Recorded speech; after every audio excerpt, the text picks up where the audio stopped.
kegiatan inseminasi budaya positif, di mana tugas ini adalah merupakan salah satu aksi nyata program guru penggerak. Karena saya sebagai calon guru penggerak angkatan 7 tahun 2012 harus salah satunya menyelesaikan tugas membuat aksi nyata menyampaikan budaya positif yang ada di sekolah. Bagaimana budaya positif itu bisa dilaksanakan? Apa saja budaya positif? Tahu kita selama ini budaya positif adalah contoh kita menyambut siswa di gerbang, itu adalah merupakan budaya positif. Saling sapa, senyum, salam, salim, nah itu adalah budaya positif. Salah satunya itu. Tetapi jauh ke dalam ada budaya positif yang lebih harus kita tingkatkan. Untuk itu pada siang hari ini saya mencoba berusaha menyampaikan diseminasi budaya positif di SD Negeri Mendayu nomor 1. Sebenarnya ini adalah kelanjutan dari SD Kaliaran Jawa Barat. Itu saya kalian dulu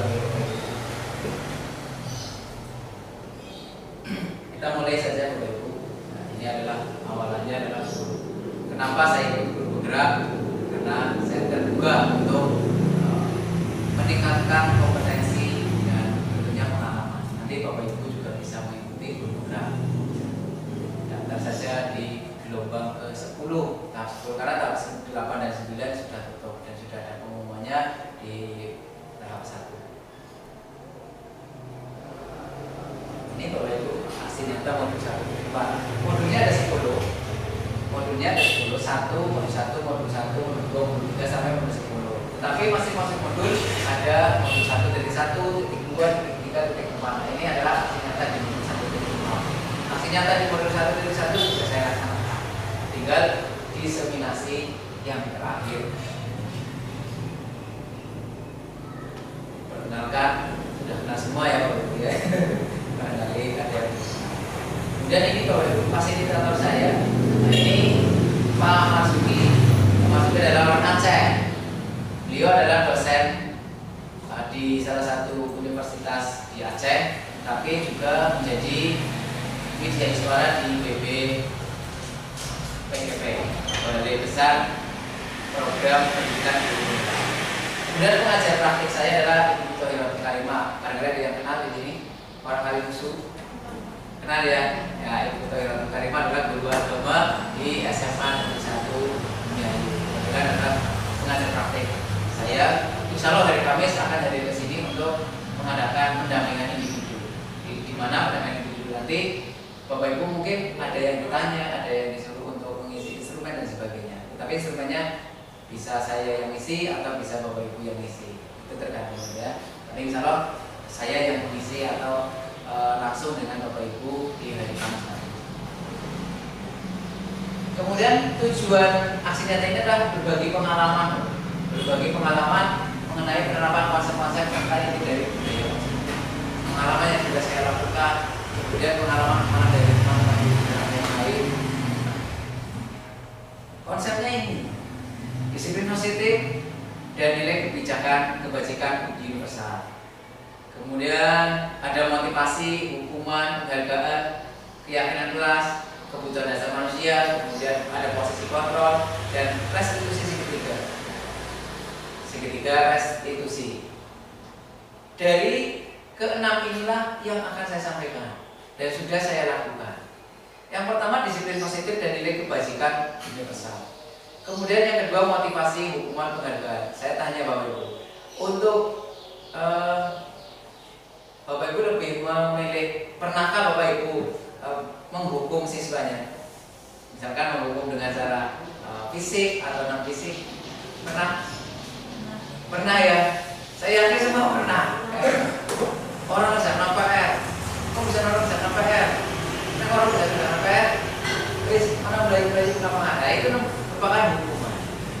Ada yang merupakan hukuman, ada yang merupakan teguran dan sebagainya. Kemudian keyakinan kelas. Di dalam kelas Bapak Ibu harus membuat keyakinan kelas.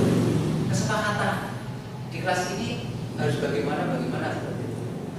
Di awal masuk di kelas itu buatlah kesepakatan dengan siswanya. Siap kesepakatan kelas, keyakinan. Misal keyakinan kelas tentang jam pelajaran masuk jam 7. Bagi yang terlambat, misalkan diberi jam tambahan di akhir jam, terlambat 5 menit, berarti pulangnya 5 menit lebih lambat dari teman-temannya. Nah, itu namanya keyakinan kelas. Aturan-aturan kelas. Kebutuhan dasar manusia masih dikontrol dan restitusi ketiga adalah cara untuk menyelesaikan permasalahan. Disiplin. Nah ini, Ki Hajar Dewantara menyatakan bahwa di mana ada kemerdekaan, disitulah harus ada disiplin yang kuat. Sekarang kan ada kurikulum merdeka, berarti kurikulum itu harus menerapkan kedisiplinan yang kuat. Sungguh pun disiplin itu bersifat self disiplin, yaitu kita sendiri yang menciptakan, yang mewajibkan kita dengan sekeras-kerasnya, tetapi itu sama saja. Sebab jika kita tidak cakap melakukan disiplin diri, maka wajiblah penguasa kita untuk kedisiplinan kita. Contoh, katakan saya sebagai kepala sekolah tidak disiplin, maka saya wajib oleh atasan saya dibina, diberi pembinaan. Kemudian di peraturan demikian itulah harus ada di dalam suasana yang merdeka. Ini menurut Ki Hajar Dewantara. Kurikulum merdeka harus ada disiplin. Ketika siswa tidak disiplin, guru wajib mengintervensi, mendisiplinkan siswa. Ini konsep disiplin secara sederhana. Di sisi lain ada Gosen dalam bukunya Restructuring School Discipline, menyatakan bahwa arti dari kata disiplin berasal dari bahasa Latin disiplina, yang artinya belajar. Kata disiplin diperoleh dari akar kata yang sama dengan disiplin atau pengikut muridnya. Untuk menjadi seorang murid atau pengikut, seorang harus paham betul alasan mengapa mereka mengikuti suatu aliran. Contoh, anak-anak yang masuk ke kelas 1, sebelumnya harus tahu dulu kenapa saya harus masuk kelas 1, kenapa tidak masuk ke kelas 2, karena jenjangnya berbeda. Seperti itu, okay? Kemudian disiplin dan nilai kebajikan. Yang pertama poinnya dari ya. Ki Hajar Dewantara maupun Gosen mengartikan disiplin adalah bentuk kontrol diri, yaitu belajar untuk kontrol diri agar dapat mencapai suatu tujuan. Disiplin, masuk hal contohnya untuk mencapai tujuan kuliah menjadi guru olahraga, disiplin setiap Jumat dari Sabtu pergi kuliah. Kemudian tujuan kuliah di sini mengacu pada nilai-nilai atau prinsip-prinsip kuliah yang dianut seseorang. Kita namakan nilai tersebut sebagai nilai-nilai kebajikan. Ya, lanjut. Disiplin positif. Makna kata disiplin positif adalah sifat atau kemampuan seseorang dalam mengendalikan diri dan mematuhi aturan atau nilai. Atau kata disiplin dimaknai sebagai yang dilakukan pada lain untuk melakukan kepatuhan. Kemudian sebagai seorang guru, kita mempunyai tujuan untuk dapat mendisiplinkan diri. Yang muaranya mengacu kepada nilai-nilai kebajikan yang besar serta mempunyai nilai motivasi intrinsik. Nilai yang berasal dari dalam diri tersebut dan bukan merupakan motivasi ekstrinsik. Itu adalah nilai besar kebajikan. Jadi dimulai dari nilai-nilai kebajikan itu untuk mendisiplinkan murid. Tujuannya apa? Tujuan dari disiplin positif adalah menanamkan motivasi pada murid agar murid itu termotivasi dalam belajar, untuk menjadi orang yang mereka dan menghargai diri sendiri dengan nilai-nilai yang mereka percaya. Disiplin positif adalah proses pembelajaran. Disiplin positif merupakan pendekatan mendidik anak untuk melakukan kontrol dan membentukkan percaya diri. Disiplin berbeda sama sekali dengan hukuman. Nah, ya. Ada yang disiplin itu sama saja dengan hukuman, padahal berbeda. Hukuman dengan disiplin itu berbeda. Meskipun disiplin sering diterapkan dengan menggunakan teknik hukuman. Contoh, kan seringkali di televisi guru dilaporkan oleh wali murid dalam rangka mendisiplinkan siswa, gitu kan? Tetapi mendisiplin siswanya itu dengan cara memberi hukuman. Nah ini seringkali salah kaprah. Padahal disiplin itu berdiri sendiri, hukuman juga berdiri sendiri. Kita harus bisa membedakan. Harus bisa membedakan disiplin dengan hukuman. Nilai-nilai kebajikan di dalam kurikulum 2023-2022 kurikulum Merdeka, nilai kebajikan itu terangkum dalam 6 dimensi profil pelajar Pancasila. 6 dimensi profil pelajar Pancasila.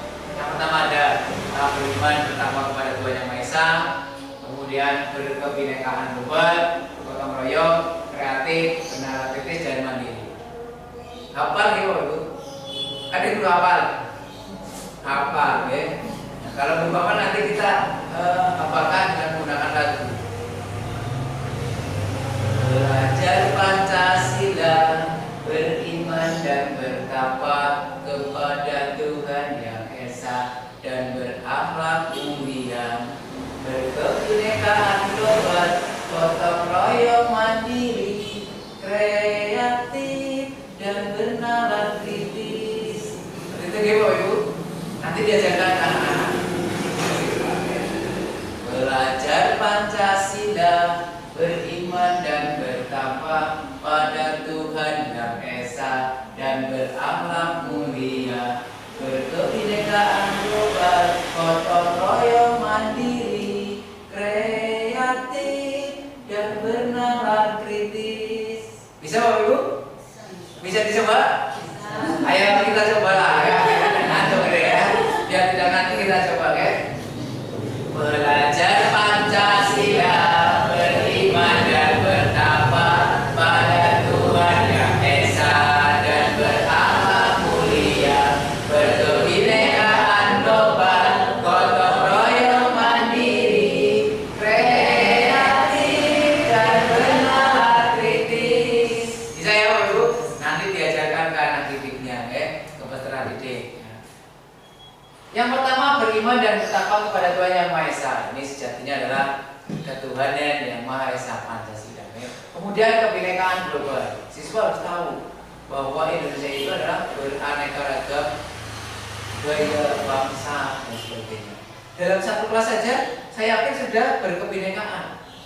Ada yang berkeyakinan misalkan maaf Muhammadiyah, ada yang berkeyakinan NU.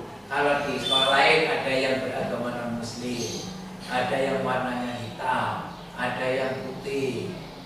Nah, itu berkebinekaan global. Maka siswa harus terbiasa dengan itu, sehingga untuk terjadi perundungan atau apa yang namanya bullying akan berkurang. Gotong royong ya terjadi dalam satu kelompok. Biasa terjadi dalam satu kelompok. Kreatif. Dimensinya kreatif itu siswa bisa memunculkan ide dalam membuat sesuatu atau membentuk contoh memanfaatkan barang bekas. Kalau di SD Kaliran 2 dulu saya pernah mengadakan membuat yang namanya saya lupa ini. Eco-brick. Eco-brick itu yang dari botol aqua atau botol yang lain air mineral diberi sampah plastik. Semakin banyak, kemudian dijadikan satu bisa membuat kursi atau pot dan lain sebagainya. Eco-brick. Kemudian bernalar kritis. Bernalar kritis dalam hal ini adalah siswa mampu melihat lingkungan.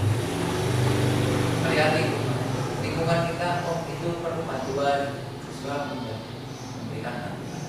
Oh teman saya di sebelah bisa mengerjakan, saya bantu. Nah itu namanya bernalar kritis. Bisa melihat lingkungan.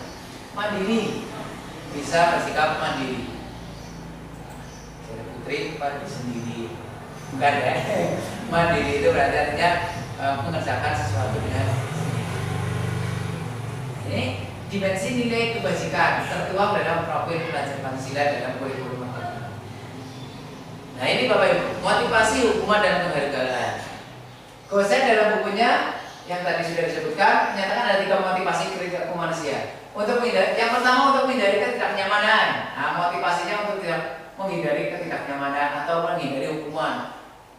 Kadang-kadang kan siswa seperti ini, kan mengatakan kasih jam itu luwih oleh hukuman, seperti itu kan? Nah, contoh seperti itu, widam ya kan, ini memang kasihlah orang enak kalau sekolah ya gitu ya, misal gitu kan, misal untuk menghindari ketidaknyamanan. Kan kalau sudah ada kepala sekolah berdiri di depan itu berangkat siang kan tidak nyaman ya gitu kan, itu saya ya. Di sini insya Allah berangkatnya kasih dulu. Saya sudah membuktikan, saya berangkat kasih ternyata ada yang lebih kasih. Saya berangkat siang ternyata semuanya kasih. Ya. Untuk mendapatkan ibadah atau penghargaan dari orang lain, nah, motivasi bersikap disiplin untuk mendapatkan ibadah, untuk mendapatkan reward dari atasan. Siswa sering seperti itu. Ini adalah motivasi.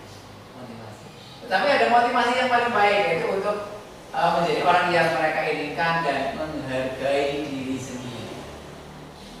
Saya mau berangkat kasih, ngatur latihan, bukan seperti pegawai temenanan, wis biasa berangkat kasih, bukan apa namanya, mencontohkan, bercontoh kepada siswanya.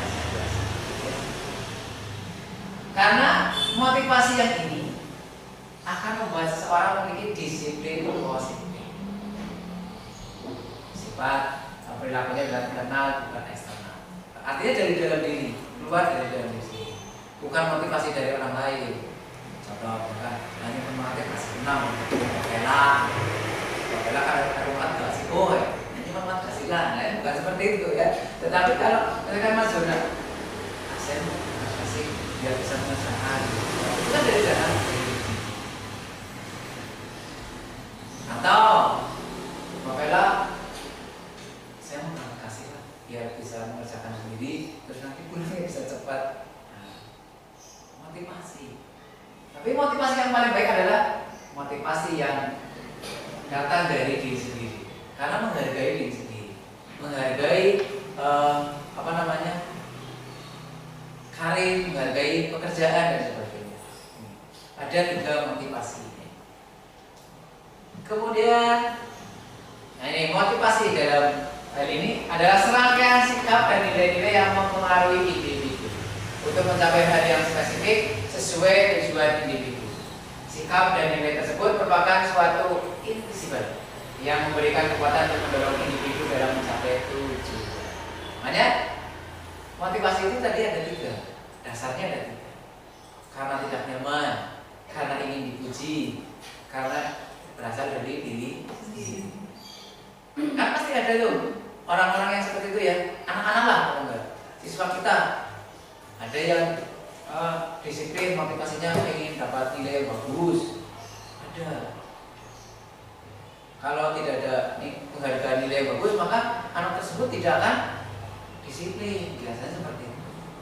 Kemudian ada mereka disiplin karena ingin nyaman, karena takut pada atasan, takut pada, contoh Mas Yuhan misalkan naik motor, ini orang Pak polisi, itu namanya tidak disiplin. Kalau ada polisi, bukan polisi. Patuh ketika ada polisi, itu namanya disiplin ya, menghindari hukuman yang tidak nyaman. Kemudian ada 2 jenis motivasi perilaku manusia. Ada 2 jenis motivasi perilaku manusia. Motivasi yang berasal dari luar, ekstrinsik. Ini mahasiswa kita ya. Tidak apa-apa ya. Saya sekedar ilustrasi saja. Murid terpaksa berperilaku disiplin karena takut akan hukuman dan sanksi. Nah ini yang tadi ya, takut mengerjakan PR karena takut tidak dinilai. Kemudian murid terpaksa berperilaku disiplin karena akan mendapatkan ibadah yang mendapatkan hidup. Setiap akhir tahun siswa yang paling disiplin akan mendapatkan penghargaan berupa apa? Diumumkan di upacara. Nah, maka murid akan terpaksa disiplin karena menginginkan penghargaan. Ini dari motivasi ekstrinsik. Kemudian ada motivasi intrinsik. Nah, ini yang tadi, yang ketiga. Motivasi atau murid berperilaku disiplin karena kesadaran dirinya. Ini yang diharapkan, yang dari intrinsik. Dua-duanya bagus, Tetapi ketika motivasi intrinsik itu timbul dari dalam diri siswa, maka akan paten, tidak mudah luntur. Kalau yang tadi karena takut hukuman, ketika tidak ada yang mengawasi, saya naik. Kalau tidak ada penghargaan, dia tidak disiplin. Tapi kalau datang dari diri sendiri, dari dalam diri sendiri, maka akan paten, bersifat permanen. Sampai kapanpun akan disiplin. Anak saya contohnya, contoh anak saya. Setiap bangun tidur, ketika awal-awal harus dihukum dulu, dimarahi dulu. Nah ya, ini anak perempuan berantakan, beresin. Tapi lambat laun dia sudah mempunyai kesadaran, setiap bangun tidur diberasi. Nah inilah yang membuat munculnya kebiasaan disiplin. Murid menghargai nilai-nilai kebajikan diri sendiri. Kemudian ada konsep disiplin dengan identitas gagal. Nah, ini identitasnya gagal. Hukuman bersifat memaksa. Kemudian penghargaan atau hadiah akan menghambat kreativitas. Ketika tidak ada hadiah, siswa tidak akan mengerjakan, tidak akan bergerak, tidak akan tadi memunculkan dimensi belajar dirinya kreatif. Ya. Karena ada hukuman, murid menjadi takut. Kemudian tidak nyaman. Semuanya tekanan terlambat, maka akan dihukum orang yang buru-buru, kemudian berangkatnya mungkin belum sarapan dan sebagainya. Menyembunyikan kesalahan, cenderung berbohong, menyakitkan, kemudian menjadi tidak percaya diri dan trauma. Ini yang paling berbahaya. Trauma, ketika berlaku hukuman, besoknya tidak berangkat. Kenapa tidak berangkat? Malas. Padahal trauma karena hukuman. Kemudian ketika penghargaan berdasarkan motivasi ingin mendapatkan penghargaan, menghambat kreativitas, menimbulkan kecemburuan sosial. Di situ oli dia terusnya atau oli. Merampas hak menghargai diri sendiri. Kemudian jauh dari nilai-nilai kebajikan, jauh dari nilai profesionalisme. Disiplin dengan identitas sukses. Nah ini, kalau tadi yang identitasnya gagal ya, hitungannya gagal lah ya. Konsekuensi murid akan mematuhi aturan. Kalau dari kemudian penguatan jangka pendek membutuhkan metode berkelanjutan, penguatan jangka pendek, stimulus, respon, tidak ada waktu untuk menyadari kesalahan. Kemudian restitusinya melaksanakan teori manual. Murid bertanggung jawab atas perilakunya. Murid menemukan solusi dari permasalahannya. Fokus pada masalah, menghormati diri dan orang. Itu adalah manfaat dari motivasi yang datang dari diri. Sukses. Keyakinan kelas kita lanjutkan. Sudah ada 6 Ibu. Yang pertama adalah kebajikan universal ya, disiplin kebajikannya gitu ya. Ada 6. Yang berikutnya adalah keyakinan kelas. Apa itu keyakinan kelas? Kenapa bukan kelas? Atau tata tertib. Kalau kita kan biasanya tertulis tata tertib kelas. Siswa datang 15 menit sebelum belajar dimulai. Kemudian hari Senin, Selasa berpakaian putih merah. Tapi kita menggunakan istilah keyakinan kelas. Mengapa kita mempunyai aturan memakai sabuk pengaman ketika mengendarai mobil? Walaupun saya tidak pernah mengendarai mobil, tapi saya tahu ada aturan untuk memakai sabuk pengaman. Kemudian mengapa kita harus memakai helm ketika mengendarai sepeda motor? Nah, pertanyaan-pertanyaan inilah nanti yang akan menjadikan keyakinan kelas. Di kelas, kenapa anak-anak suka ngobrol sendiri? Karena tidak ada keyakinan, tidak ada, bukan aturan nih, keyakinan kelas. Bagaimana cara membentuk keyakinan kelas? bersifat abstrak. Kalau peraturan kan lebih konkret dan tertulis rinci. Peraturan 15 menit sebelum belajar siswa harus masuk ke kelas. Apabila terlambat akan ditambah waktunya, waktu pulangnya. Keyakinan kelas berupa pernyataan universal. Pernyataan keyakinan kelas senantiasa dibuat dalam bentuk positif, kalimat positif. Jadi tidak ada kata-kata tidak, jangan membuang sampah di kelas. Nah itu kan kalimat negatif. Ada kata. Tapi jagalah kebersihan, jaga kebersihan dengan kalimat positif. Kemudian tidak ada bentuk yang negatif. Contoh, siswa tidak boleh memakan di ruang kelas. Kan ada kalimat tidak. Itu sudah tertanam di alam bawah sadar siswa adalah kalimat negatif. Tapi kita ganti kalimatnya, bukan tidak memakan di ruang kelas. Kalimatnya kita hindari kata tidak. Apabila mau makan harap di luar kelas. Nah, jangan seperti itu. Itu lebih kelihatannya lebih indah, lebih apa namanya? Kata-katanya lebih bagus. Tidak ada kata-kata yang negatif. Keyakinan kelas sebenarnya tidak terlalu banyak jika menerima dan dibawa oleh siswa. Cukup 3 saja. 3 jangan terlalu. Kalau keyakinan kelas ada 20 poin kayak tata tertib ujian sekolah. 15 menit sebelum ujian dimulai, peserta harus masuk ke ruang kelas. Peserta wajib menyiapkan peralatan sendiri sampai 20 poin. Saya sering membuat itu. Tata tertib ujian sekolah sampai 20 poin. Tapi kalau keyakinan kelas cukup 3 sampai 4 poin. Biar anak-anak paham dan mengerti. Kemudian dapat diterapkan di lingkungan. Di lingkungan di SD itu dapat diterapkan tidak? Kira-kira. Buanglah sampah pada tempatnya. Nah, di sini tidak ada tempat sampahnya. Oh, berarti tidak bisa diterapkan. Kalau begitu kalimatnya diganti. Setelah selesai makan, sampah dibuang di tempat sampah di luar kelas yang tersedia. Karena di kelasnya tidak ada sampah. Tidak ada tong sampah misalnya. Semua warga kelas hendaknya ikut berkontribusi dalam pembuatan keyakinan kelas. Caranya bagaimana? Guru memandu membagikan kertas misalnya. Apa yang dikehendaki siswa? Supaya kelas ini tertib, ditulis dalam kertas, ditempel. Nanti jadikan satu, dibaca satu persatu. Yang sama jadikan satu, yang sama jadikan. Kemudian bersedia meninjau kembali keyakinan kelas dari waktu ke waktu. Bisa berubah sebulan, 2 bulan, atau berapa bulan. Bisa berubah.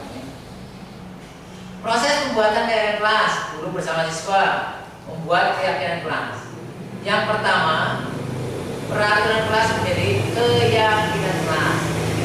Peraturan menjadi keyakinan. Tidak ada lagi kata-kata peraturan kelas 6, tapi keyakinan kelas 6. Kalau secara harfiah keyakinan itu kan berarti kepercayaan.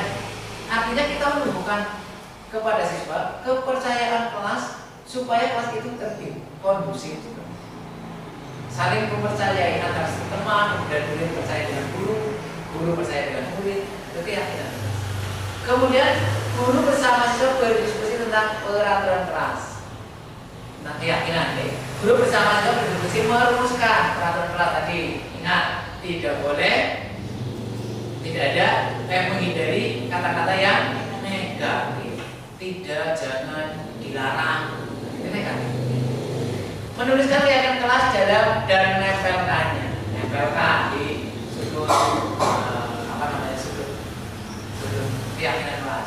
Makanya kemarin kenapa kami pengen membentuk paguyuban pada murid, salah satunya adalah itu, menghias kelas dengan ada pojok baca, kemudian ada mading lah ya, majalah diri. Mading itu nanti bisa kita tempelin ya. Ini Bapak Ibu ya. Bagaimana membuat keyakinan kelas? Yang pertama, sesuaikan dengan situasi dan kondisi kelas agar mudah dalam menerapkan. Ya, tidak perlu banyak-banyak, cukup 3 atau minimal 3. Dibuat dalam bentuk kegiatan positif, dibuat dalam bentuk kalimat positif, lebih abstrak dari peraturan. Kalau peraturan kan saklek ya, biasanya ya saklek bahasanya apa? Mengikat, temenanan. Orang hidup tilang ya tilang, nerobos lampu merah ternyata kena CCTV, tilang ya tilang. Itu namanya hukum. Tidak luas ya. Kalau keyakinan kelas bersifat abstrak, tapi luas, tidak saklek. Berupa pernyataan universal atau bersifat umum. Contoh ya tadi, buang sampah. Biasakan buang sampah di tempat universal. Sifat umum. Melibatkan semua warga kelas pada saat membuang keyakinan. Semua kelas, semua warga kelas, siswa, guru. Contoh keyakinan kelas, nah ini datang ke sekolah tepat waktu. Hanya kata-kata itu loh. Datang ke sekolah tepat waktu kan ini mudah diingat daripada tulisannya siswa tidak boleh terlambat misalkan 15 menit sebelum pembelajaran siswa harus datang ke sekolah, kan kepanjangan. Datang sekolah tepat waktu sudah. Kalau sudah tepat waktu berarti sebelum 15 menit apapun sebelum 5 menit sebelum belajar dimulai sudah. Bersikap jujur dan disiplin. Tidak boleh berbohong. Kalau berbohong akan mendapatkan hukuman kepanjangan. Bersifat jujur dan disiplin. Menghormati guru dan bersikap sopan santun. Menyayangi teman dan saling tolong-menolong.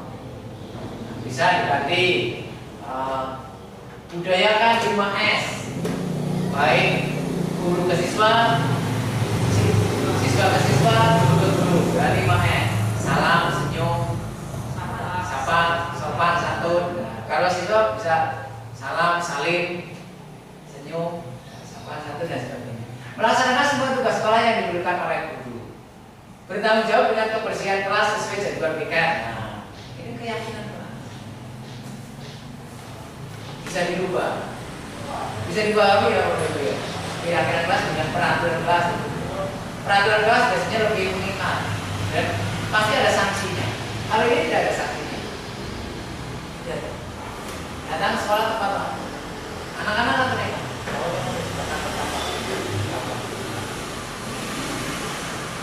Makanya besok pelaksanaan LKS insya Allah tepat waktu. 8:30 kita mulai upacara pembukaan. Datang atau belum datang Pak Camat kita mulai.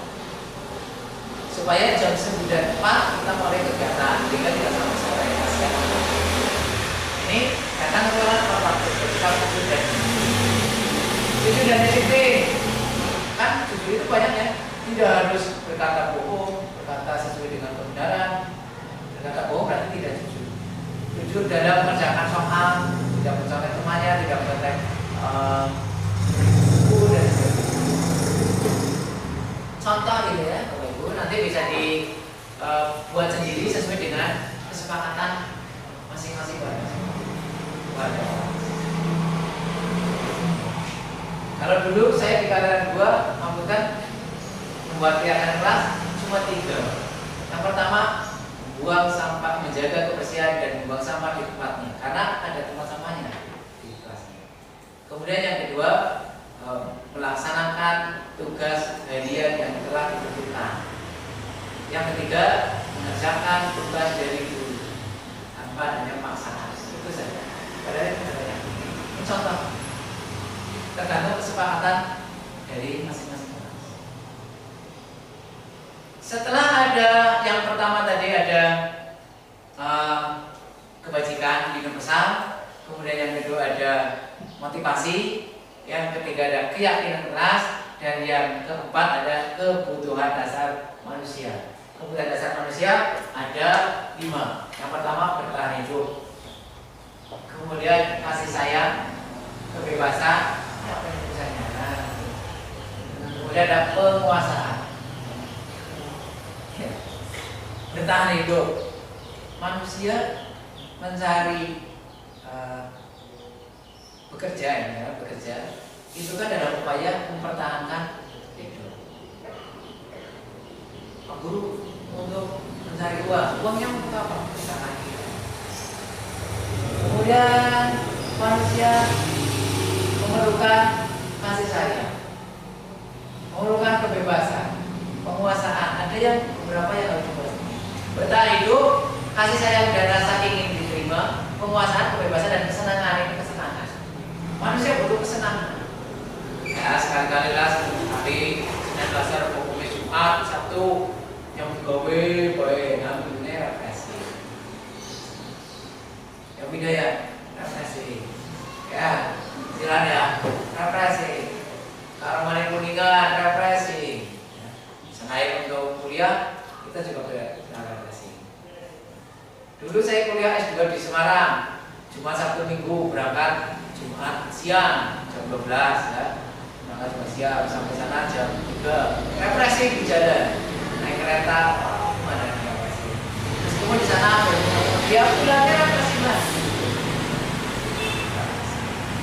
Untuk apa namanya kesenangan, kebebasan. Nah, kurikulum merdeka artinya siswa diberi kebebasan cara belajar. Cara belajarnya diberi kebebasan. Siswa belajar kalau coba balik apa kalau nggak belum ya. Ya. Intinya sama ya. Kemudian untuk mendapatkan kasih sayang dan rasa ingin diterima, semua siswa pasti memiliki perasaan rasa ingin.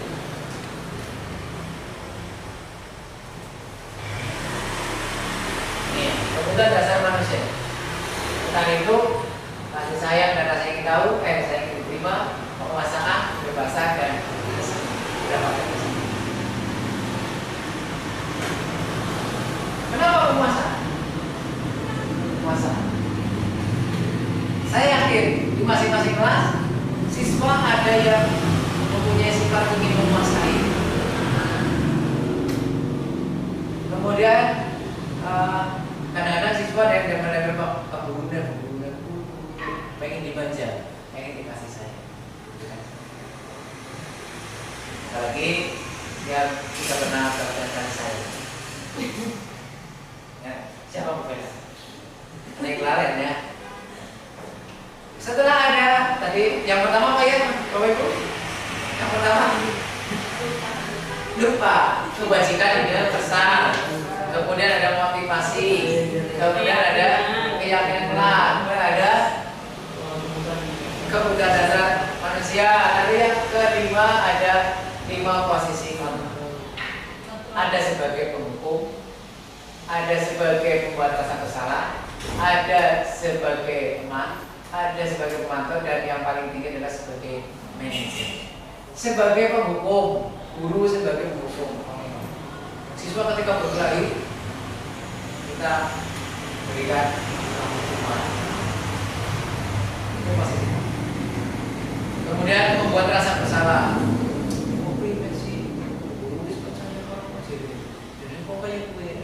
Akhirnya siswa merasa kalau merasa bersalah.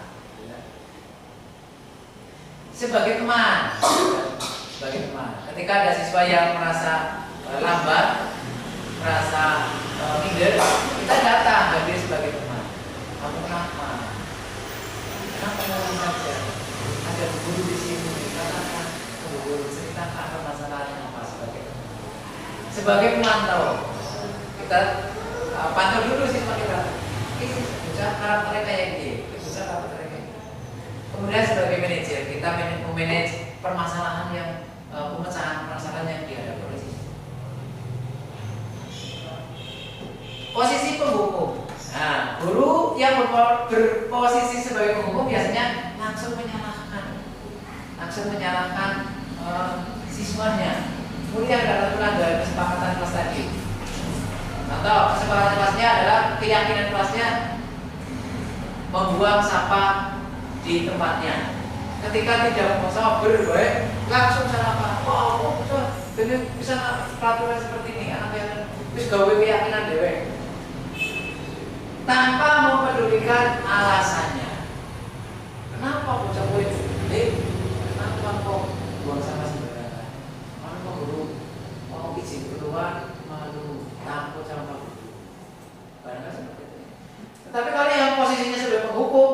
pasti langsung namanya memvonis ya, memvonis. Dia akan bicara dengan nada yang keras, menunjuk-nunjuk. Oh ya loh, bisa komunis bareng ini. Berkat satu gang, ini ada yang ini. Gak ada ya, dulu SMP kalau tidak polisi. Kemudian membentak dan terlihat sangat emosional. Ini posisinya sebagai penghukum. Kemudian hukuman fisik maupun verbal akan diberikan kepada murid. Fisik, wis karena wis melanggar keyakinan, aku 10. Verbal dengan kata-kata. Bocah bodoh. Bahaya. Hal ini mengakibatkan murid menjadi dendam. Dendamnya sampai hari kiamat tuh ya. Wah guru, wah besok ada pasti.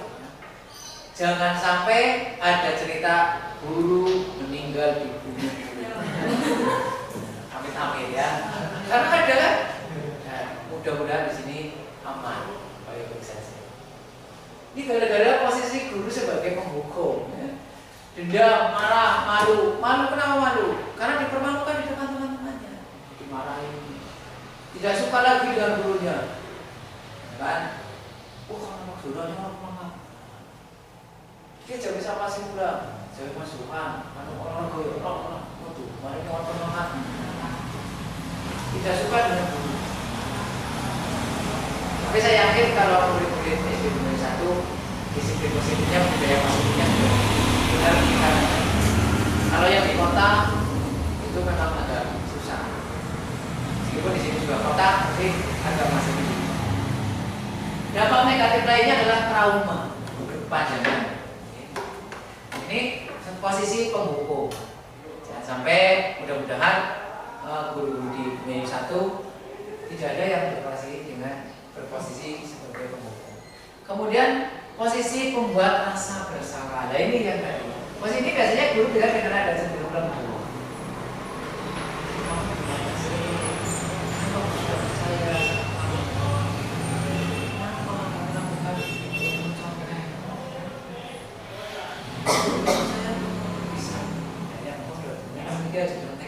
Rasa bersalah dengan kata-kata, namun kata-katanya adalah menyalahkan murid secara tidak langsung.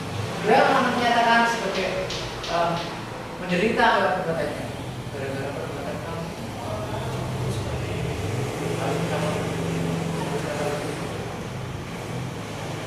Gara-gara perbuatan kamu, kamu juga menghilangkan kamu. Kenapa kamu melakukan seperti itu? Kamu tidak kasihan dengan kamu. Itu namanya membuat rasa bersalah. Akibatnya kita akan merasa bersalah, kemudian menarik diri dari pergaulan. Ini juga kurang bagus ya, rasa bersalah. Tapi perlu sesekali seperti ini supaya siswa merasa bersalah. Kemudian posisi sebagai teman, nah ini ya. Tadi guru akan bersuara dengan ramah sebelum bersedia guru untuk menghangatkan suasana, bercanda dengan murid. Lalu tercipta hubungan yang akrab, namun menyebabkan murid tergantung pada satu orang atau ketergantungan. Tidak mandiri ini akibatnya kalau sebagai teman tidak mandiri. Anggota lah ya. Jadi ini saya dianggap sebagai teman. Bahkan di sini siapa ini? Rekan lah, rekan. Kita ajak duduk bersama, kemudian bersedia guru. Nanti kalau mandirinya akan datang lagi. Karena sudah merasa menjadi temannya.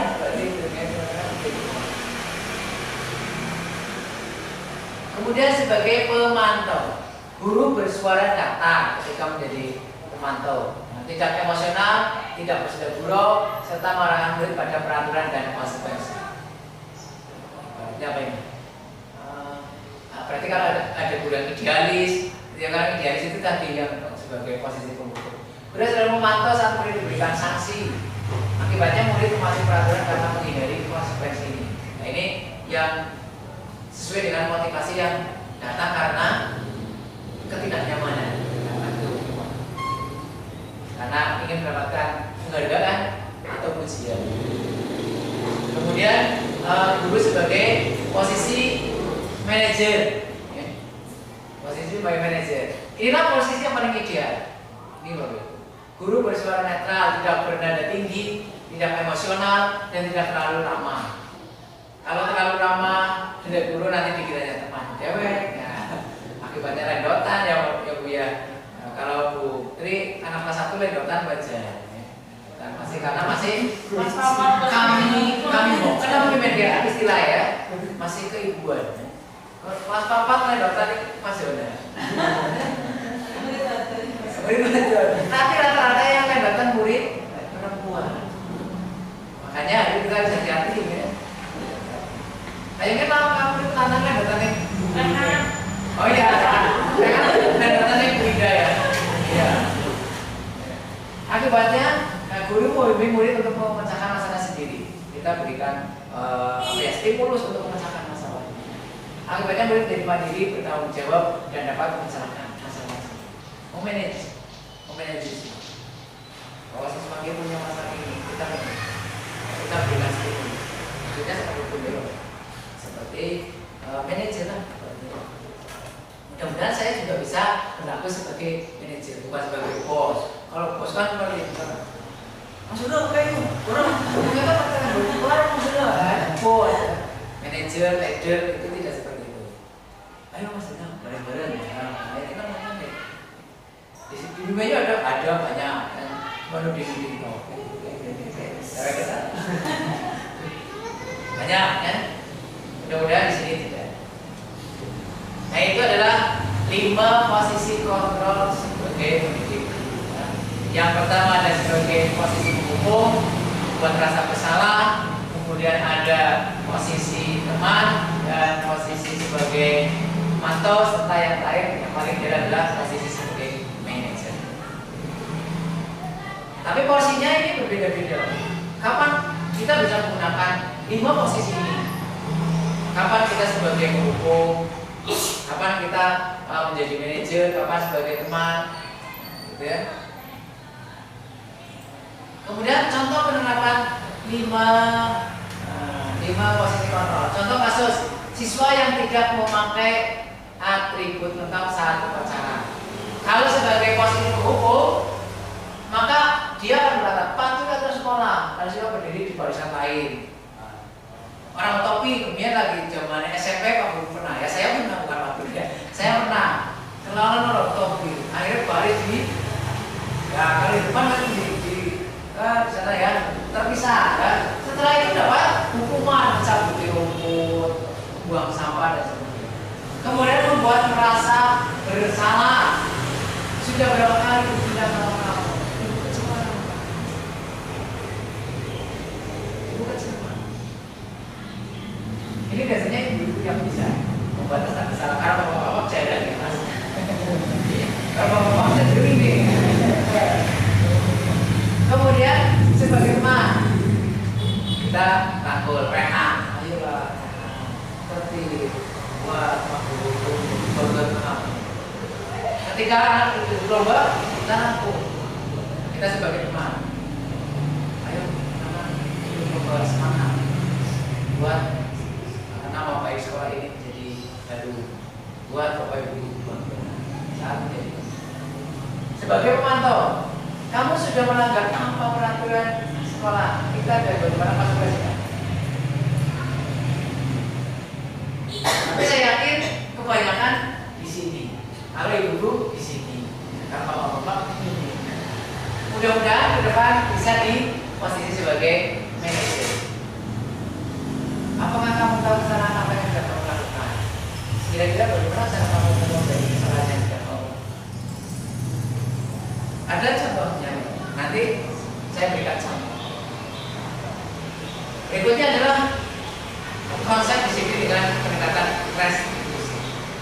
Restitusi itu sebuah cara untuk menerapkan disiplin pada menerapkan disiplin restitusi. Apa itu restitusi? Proses menciptakan kondisi bagi murid untuk memperbaiki kesalahan mereka, sehingga mereka bisa kembali pada kelompok mereka dengan karakter yang. Saya yakin Bapak Ibu sudah pernah melaksanakan restitusi ini, cuma belum tahu. Oh, yang saya lakukan ternyata restitusi. Contoh,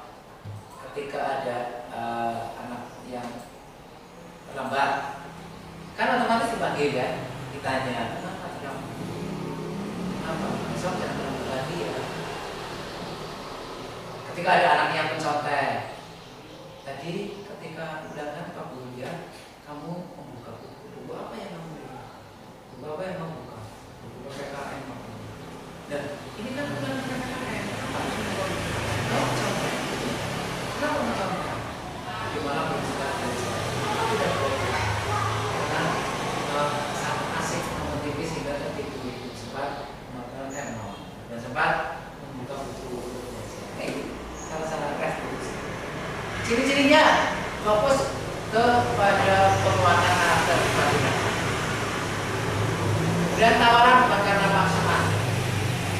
Kamu setelah ini masih mau mencontek lagi? Tidak.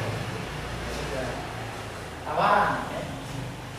Kalau paksaan kan setelah ini kamu harus jangan mencontek lagi. Kalau paksaan kan ini tawaran. Kamu setelah ini masih mau mencontek lagi? Menguatkan dan fokus pada solusi. Belajar dari kesalahan, kemudian menuntut untuk melihat ke dalam diri, memperbaiki hubungan, menguatkan dan fokus pada solusi. Itu ciri-ciri restitusi. Nah ini contoh kasus siswa datang terlambat. Perbedaannya nih antara hukuman, konsekuensi dan restitusi. Hukuman, guru marah-marah. Oh bisa terlambat primer. Kamu bisa terlambat. Kenapa terlambat setiap hari? Kemudian di hukuman juga, siswa disuruh menulis tidak akan mulai lagi. Ada ya? Pernah yang alami seperti itu, Bapak Ibu? Saya tidak akan terlambat lagi. Saya tidak akan terlambat lagi sampai 1000 kali. Dulu waktu saya sekolah pernah ya dulu. Siswa disuruh berdiri di depan kelas selama pembelajaran. Oh karena terlambat, wis ngadep mono. Mendingan si kira orang si kasihan, ini hukuman ya. Perbedaan antara restitusi, konsekuensi dan hukuman. Konsekuensi, guru tegas dan siswa menghormati peraturan sekolah. Guru berikan konsekuensi untuk menyuruh siswa tetap berada di kelas selama jam istirahat. Terlambat 15 menit, istirahat 15 menit, maka siswa itu tidak istirahat. Untuk mengganti waktu terlambatnya tadi, bisa diganti ketika pulang. Nah ini konsekuensinya. Karena kamu sudah terlambat, maka kamu pulangnya juga terlambat 15 menit, pulangnya terlambat 15 menit. Konsekuensinya seperti itu. Restitusi, guru menanyakan keyakinan kelas dan dirinya sudah dibuat, kemudian guru buat contoh. Keyakinan kelasnya adalah datang tepat waktu. Tapi ketika ada anak yang datang terlambat, kamu tahu nggak? Masih enak keyakinan kelas yang kita buat. Masih apa? Datang tepat waktu. Apakah kamu terlambat sekarang? Ketika menghormati siswa, ini berbeda. Bisa membedakan ya, Pak. Jadi nanti ketika ada ini usahakan restitusi. Kita buat keyakinan kelas. Nah, ini segitiga restitusi. Ada yang pertama menstabilkan identitas. Jadi setiap orang pasti pernah merasakan melakukan kesalahan. Kemudian validasi tindakan yang salah. Kamu mempunyai alasan untuk kenapa terlambat. Tadi disuruh dan dulu komunikasi alasan. Bisa begitu apa? Kenapa? Karena saya mengantar dedenya lagi panas. Oh iya silakan. Kan nggak apa-apa ya. Ada alasan. Kenapa terlambat? Karena Mas Faisal tidak bisa. Ada alasan ya. Menanyakan keyakinan apa sih keyakinan? Contoh penerapan segitiga restitusi. Nah, ini yang dilakukan oleh Ibu Media Punyawati. Apakah saya pernah melaksanakan? Pernah, nanti saya tunjukkan. Ini adalah siswa yang datang terlambat. Sayang sekali nih suaranya nggak ada. Nah, saya dulu. Contoh ya.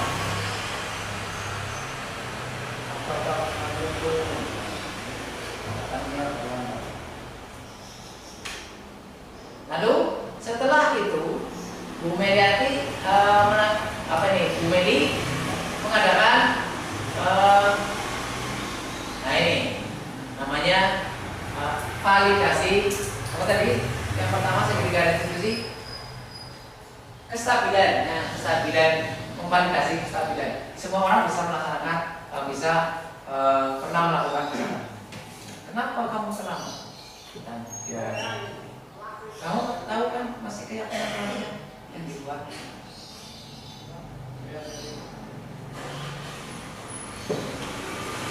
Sekilas saja di bawah, karena ini tidak ada suaranya ini. Contoh ini, tidak memakai seragam hari itu, hari Senin pakainya pramuka. Ingat juga video nih. Ini setelah penerapan segitiga restitusi ini, tanggapan siswanya adalah ini. Nah, tujuan kuliah dari penerapan disiplin positif adalah merupakan proses pembelajaran siswa dalam melakukan kontrol mandiri yang dapat melahirkan percaya diri serta menghargai orang lain. Tujuan disiplin positif untuk melahirkan kesadaran pada diri siswa untuk melaksanakan disiplin. Siswa diharapkan sadar akan tanggung jawab. Itu adalah tujuan dari budaya tersebut. Nah, yang terakhir terima kasih. Tetapi ada salah satu itu juga. Nah, ada yang saya pernah melakukan restitusi ya, ketiga restitusi. Kalau ini anak kembar di kelas berkelahi.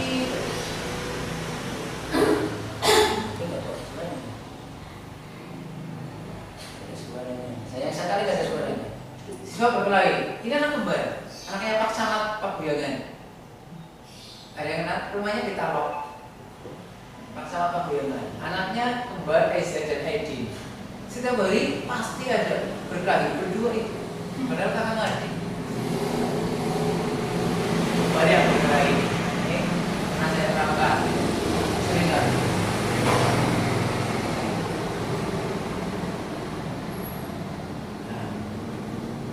Ini saya tanyakan dulu kesepakatan keyakinan kelasnya. Keyakinan kelasnya saya tanyakan. Ditanya saja masih cengang-cengeng. Ya karena itu, mungkin karena anaknya orang kaya. Dia berkelahi. Tapi berkelahi 10 menit. Nanti 10 menit kemudian aku mani itu dan oh, kabar mana?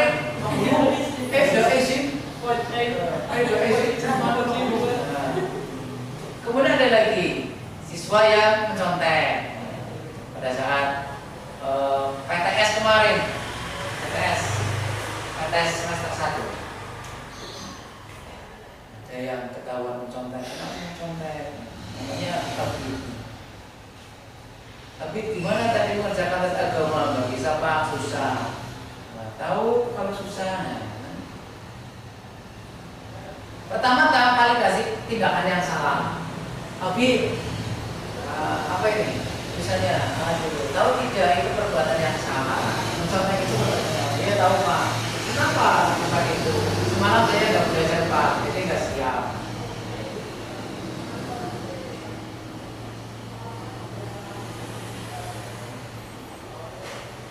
Sayang sekali ini suaranya nggak ada, jadi kita tidak bisa mendengar.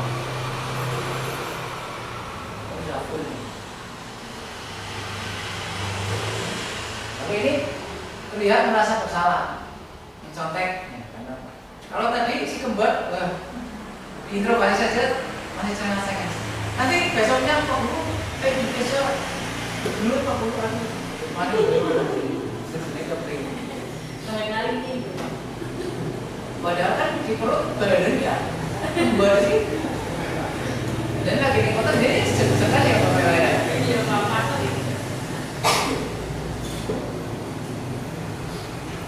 Ini yang pernah saya lakukan. Ada 2 kasus, yang pertama kasus berkelahi, kasus yang mencontek, dan sayang sekali nggak ada suaranya.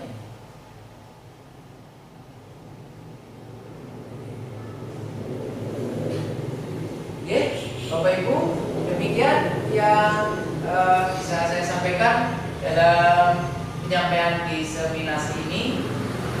Barangkali ada yang perlu ditanyakan nanti.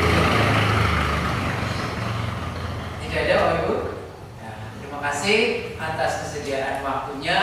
Kemudian terima kasih juga telah menyempatkan diri untuk mengikuti diseminasi budaya positif. Jangan bosan.